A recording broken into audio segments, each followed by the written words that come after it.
Near the town of Balhorn in Germany, the Allied counter-offensive continued, as the force of the Hereditary Prince of Brunswick marched upon the French Corps of General d'Armetier. The bulk of the French infantry brigade were deployed in two lines upon the Heights of Nierenberg, with a battalion in the village at each end of the heights, and a third deployed in woods on the far left wing supporting the French light troops, holding a third village at the very end of the French left. The French cavalry were held in reserve, in two bodies, behind the Nierenberg heights. The Allies were determined to drive the French from the heights, and to detain the Allied brigade of Grenadiers who would lead the assault upon the French rearguard. Supported by Hanoverian line battalions, the Grenadiers ascended the hill and came under a heavy fire from the French cannon. Then the French infantry line repelled with rolling volley, à les Alliés Camon, 10 musketry lighter attendant canon, proving fearsome, and the Allied advance visibly faltered in place.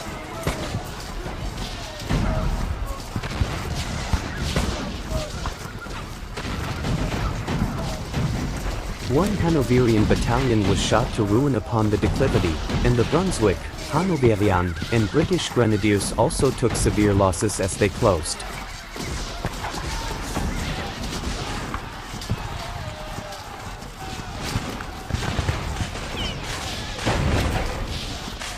Both sides then blazed away at each other at close range, near muzzle-to-muzzle.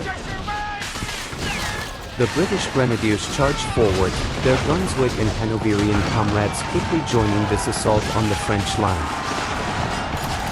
The melee, involving bayonet, sword, musket foot, fists, and boots, became a furious, bloody brawl. The British Grenadiers were driven back by their opponents, a doughty Swiss battalion, as two French battalions were driven back in turn on the Allied right by the Brunswick and Hanoverian Grenadiers.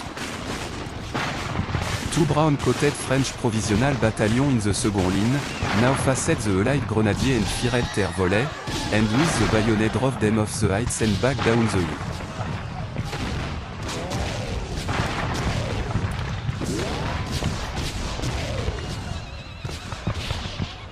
Allied cavalry squadron on the left had made a serious attempt to get behind the French right and capture the road by which d'Armetier expected support from the Corps of General de Brunswick. In one mighty swirling clash of swords and pistols with the right-wing French cavalry reserve, the Allied cavalry were torn apart and rapidly driven back, with heavy loss.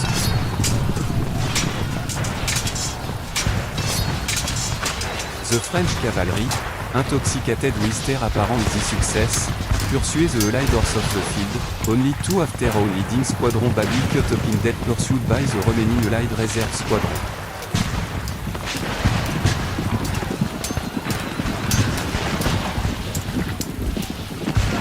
Between the two villages off to the French left, Allied cavalry here were beaten back in their attempt to envelope the French left and rear by the French horse and dragoons on this wing.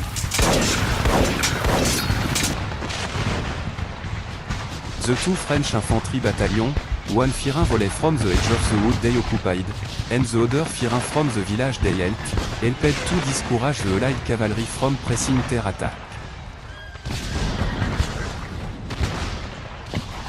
The supporting Hessian Grenadiers were largely onlookers as the Allied cavalry milled around in some confusion, and with growing losses, before them.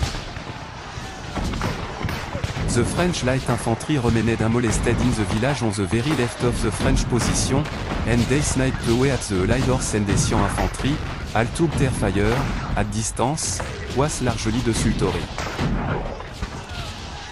The bold Allied attack upon the strong French position taken up by d'Armetier's rearguard had failed, and with support from de Broglie's corps imminent, the French had achieved a second battlefield success over the pursuing Allied force.